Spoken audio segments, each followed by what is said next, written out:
dubartiin tokko jirta አንዲት ሴት አለች በዚህ maqaan kee masarat jedhama ስምሽ መሰረት ይባላል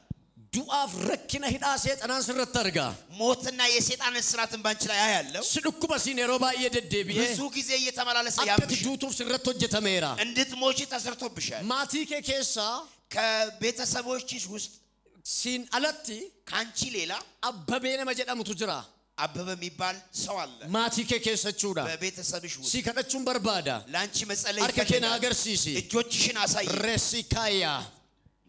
kotachiasi du'aafumni du'a sirratti hojjetu ሞትና የሞት ኃይል ባንቺ ላይ አይሰራ waaqayyo abbaan koo du'a sirraa cabseera naan jedhe እግዚአብሔር አባቴ ሞትን ከላይ ላይ ሰብራለሁ አለ du'i sirraa cabeera ሞት ከላይ ላይ ተሰብሯል rekesikaya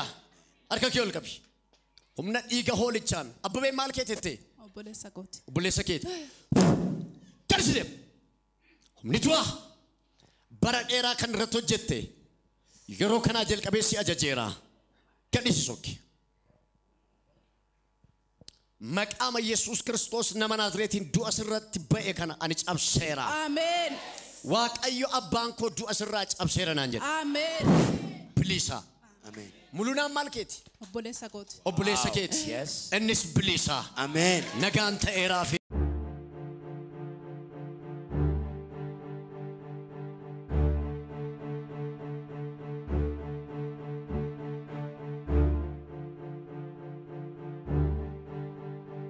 maltaati ati ibsaat naqabati yoom torbe sadifit maal hojjettati dallalaadha nan dallar makasa pratia waaqayyo kasnaan jedhe yeroo lamaaf sadii balaan tasaasirra ga'eera siin ugumad yeroo lamaaf sadii balaa tasaasirra ga'e ugumad balaa tasaa kana jalaa especially yeroo tokko naa dhumeera yeroo tetteetu ga'e ugumad waaqayyo kasnaan jedhe har'a sa'atii kana jalqabee balbalati yaaddeen beenne sitti baneera amen amen akkasatti dhufte waaqayyo isa dhumaa natti dubbachuu qaba balbala haaraa natti banuu qaba waaqayyo jettee dhufte ugumad waaqayyo kasnaan jedhe salphina bara dheeraaf yeroo dheeraa sirratti hojjetame ani amma sa'atii kana jalqabee sirraa kuteera amen anin beeku du'a si marsee jirutu jira ugumad ari'annaa guddaa jala jirtati nama si ari'atutu jira ari'annaa guddaa jala jirta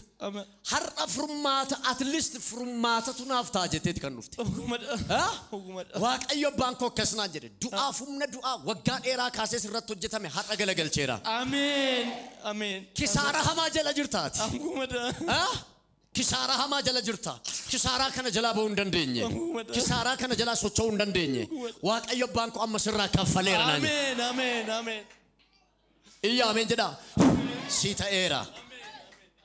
maqaama Yesuusin kisaara kana jala si baaseera amen ji'a tokko asitti wanta haaraa si ta'utu jira amen dhageessetta amen ji'a tokko asitti wanta haaraa si ta'utu jira amen mana kee irratti wanta haaraa ta'utu jira maqaa Yesuusin si ta'eera amen ji'a tokko asitti sin jechaa jira ji'a tokko asitti maqaa eessaa dhufte asuma jiraata balbala sitti baneera balbala sitti baneera wanni mana kee keessaa rabbashu sun wal jeequ sun amma sa'atii kana jalqabee dhaabbate amen sirraa dhaabeeraane itti walii galeera